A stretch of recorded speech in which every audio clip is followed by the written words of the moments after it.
অনেক দিন পরে দেখা আমার প্রথম ভালোবাসার। এখন অন্য কারো গৃহিণী হয়েছে। কাহিনী খুব মামুলি, যা দিয়ে আমার নিজস্ব খরচের রিল চারেকের একটি তথ্যচিত্রও হবে না।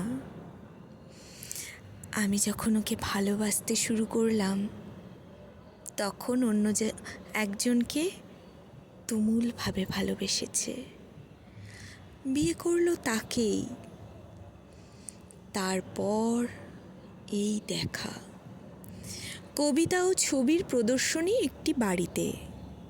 আমন্ত্রিতদের মধ্যে আমিও একজন।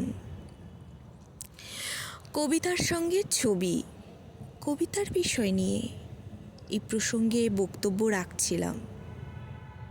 হঠাৎ মুখ তুলে তাকিয়ে দেখি আমার কয়েক হাত দূরে শ্রোতাদের মধ্যেও বসে আছে আমার দিকে চেয়ে।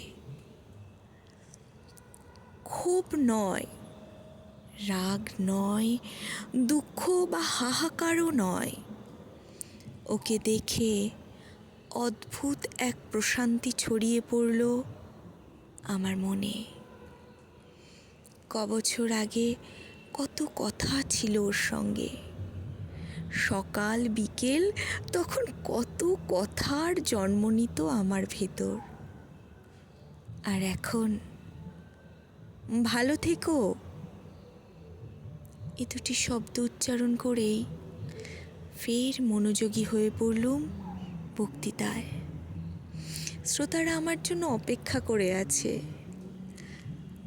বক্তৃতা শেষ করে উঠে আসার সময় আমার হঠাৎ মনে হলো,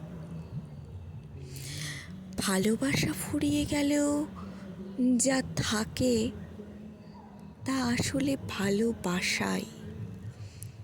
শেষেরটাও নদী, তবে জোয়ারের নয়, ভাটার।